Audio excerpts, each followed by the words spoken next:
Hey guys, what's up? This is Amy here from Into StarCraft, and I got you guys game 1 of the Into StarCraft Cup Finals between DoomDash spawning here as the green Terran player and Gemini spawning as the light blue Protoss player. The map is Steps of War, so be pretty expecting some pretty aggressive play by both players. Again, since it's such a short distance in the map, it favors a lot of those really quick early aggressive builds. A lot of 3-gate pushes. A lot of 3 barracks opening for Terran players. Yeah, it's pretty awesome. A lot of people don't. A lot of players don't like this map. They feel like, it's too aggressive, or it's I can't macro up. Well, it's one of those things where this is the beauty of StarCraft is, you have to be good at everything. I mean, my God, you have to be good at everything. You gotta be good at the short maps. You gotta be good at the long distance maps. You gotta be good at the maps that support aggressive play, that support macro play. I mean, that's why they do these kind of maps, is because you have to be able to play on all types of maps and all different types of situations.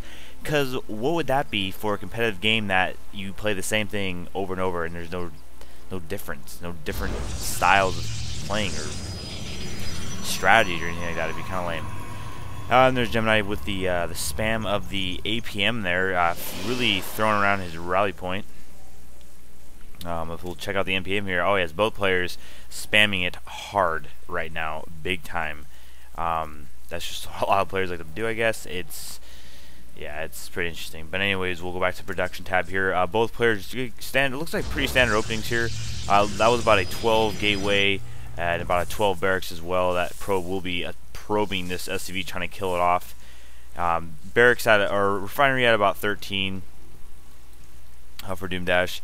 Looks like he will be going for a 14 orbital command, and yes, there is a 14 orbital command. Throw it down, boom, B hit B hit B. I guess not. Anyways, but it looks like DoomDash is keeping up his SCV inside of Gemini's base, because he will be able to do a little bit of scouting here, right, kind of the crucial point in the game where you get to see what the player is going for. If he's going for a 2-gate robo, or maybe going for that quick Stargate to get those pesky Void Rays out. Even Phoenixes too, because Phoenixes are actually pretty effective against Terran if you use them properly. You can pick up Marauders and kind of offset the unit composition of the Terran army, which is pretty cool. It's a good strategy. It's decent. Anyways, Mule's coming out for DoomDash. DoomDash grabbing another supply depot. Looks like he's grabbing that tech lab right now, so he will be miss microing there, attacking his own supply depot. Whoopsies. Looks like the tech lab will go down to get Marauders out quickly. You can even get those combat shields, maybe some stim, very fast stim. Stim is very effective against Protoss in the early game. That's always a very common build you see. Gemini on the other hand is chrono boosting his first Stalker, and it looks like it's rallied all the way to the bottom of the ramp of DoomDash. So it looks like he's going to try to put out some early aggression, try to get some aggressive scouting in. Meanwhile, this SCV is still been undetected by Gemini. He will be able to come here and detect what is going on. Warp Gate is on the way for Gemini. Stalker is moving out across the map right now. Now, what's hard about a fast Stalker doing any kind of damage is because Marines aren't effective against Stalkers, but when you have the ability to, you have the ramp vision where you can see down, but the Stalker has to move up before you can see anything. You can put a lot of shots on the Stalker before he's able to shoot upon you and get damage on your Marines. So it's usually not a big deal. Anyways, right back at Gemini, he looks like he's going into that 1-gate robo, so trying to get out a very fast Immortal. And you guys can see this Stalker will be able to will be forced to be moved away. DoomDash doing a good job of microing his units around. Look at here, Sentry is out on the map. Good to get those sentries out quickly, just because you want the energy to save up fairly quickly, so you can cast a lot of Guardian shields and potentially a few Force shields in there, because it's always important. If you got to fall back on your ramp, you can Force shield your ramp and kind of hold off until you get that higher tier unit. So the Immortal is rallied right about here. It looks like a second gateway going down for Gemini. Gemini not chrono boosting at all his Warp Gate technology. It looks like he was, saving up to get the economy. Chrono boosting out that Stalker, and that Sentry was also what the chrono boost was used for. DoomDash still has a scout inside of Gemini's base, so he will be able to go in and just pick up all of this tech that's going on inside Gemini's base. I love how he's sitting here. He's waiting. Back here at DoomDash's base, He does have Marauders on the way. He does have Combat Shield, and Stim is being researched. He does have the Reactor. Now here, you guys, for all you Terran players who are having trouble against Protoss, here's a very effective build against him. The 3 barracks opening, 2 Tech Labs, 1 Reactor. You get a quick Stim, quick Combat Shield, and you go do a timing push right. I like to do it right before I get Stim and do some damage, fall back, force my opponent to go for pump out units, stuff like that. I get a couple more units and then push up once Stim gets done, and you can usually catch Protoss' opponent off guard big time. So the Observer is on the way for Gemini. He is moving out across the map. He's got a couple Zealots, 2 Sentries now, 1 Stalker. Still has not made an Immortal yet, so he will be missing that. Apparently, it looks like the SCV for DoomDash has died, throwing down another gateway for Gemini. Going over here to Gemini's Observer, it looks like he will be scouting this massive Marine Marauder ball, and the Combat Shield has been researched. Going back, Stim is about 90% of the way, about 80% of the way done. More Marauders, that Reactor pumping out units right now. DoomDash doing a good job of keeping up his workers. We'll stick out the unit tab here, 26 to 30. So both players doing an excellent job of keeping their worker population up. Gemini able to use that Chrono Boost to get out a lot quickly. 1 Immortal out for Gemini. He's got 3 Sentries now, a handful of Zealots. The 3rd gateway is almost in. Got a little supply block there, so he threw down 2 quick gateways because it'll open up his population now, warping in more Sentries and Zealots. Back over here at DoomDash. It looks like Gemini should move this Observer in and try to get some more scouting. He needs to see that 3rd barracks, because if he sees the 3rd barracks, I think he would have actually held off on that expansion. And meanwhile, going back to production, I did not see this, but the Ghost Academy has been done for DoomDash for quite a while, because he does now have the Ghost out, and I believe the Mobius Reactor has not been upgraded. Engineering Bay on the way, so he's going to get some missile turrets, potentially upgrade the weapons upgrades for his infantry, because that will give him a slight bonus. And it looks like the this EMP Marauder Marine ball is moving out with the Concussion Cell, Stim, and Combat Shield. So pretty much every upgrade has been done at the Tech Lab, besides that Reaper, besides the Reaper speed.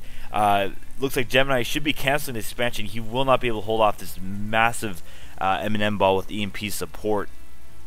He should be canceling the expansion. He should have, if he was able to scout into his base, he would have noticed. He would have canceled expansion and made a lot more units. He should keep those. And the EMP going perfectly down on top of most of those sentries. So a lot of the energy was lost. Gemini going to be losing 400 minerals now because he did not cancel this expansion, and he does not have the firepower to deal with this right now.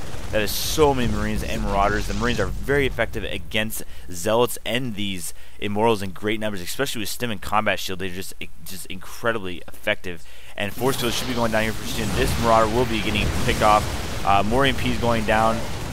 Good use of the Force Field here by Gemini, but he lost all of his Stalkers. DoomDash is really trying to force his way through here. Focus firing down those sentries should be his priority right now, because he does not want to get any more Force Field blocks there. Good use of the Force Field there by Gemini.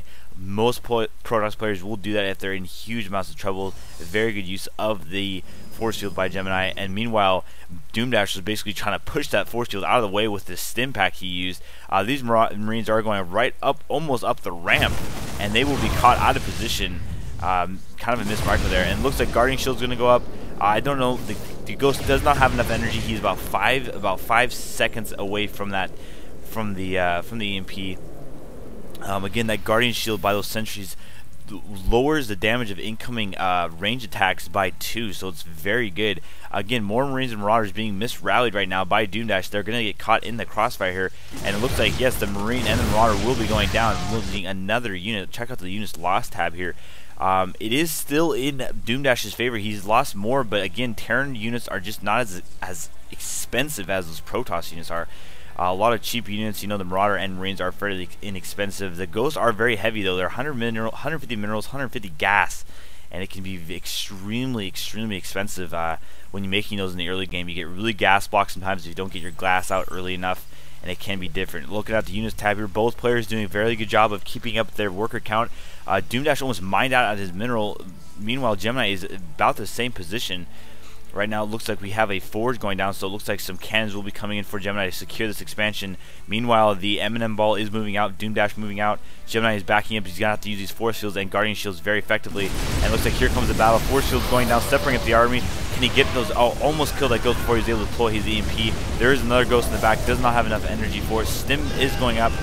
These Immortals a little bit out of position here, though. They're kind of on the tail end. No Guardian Shields going up by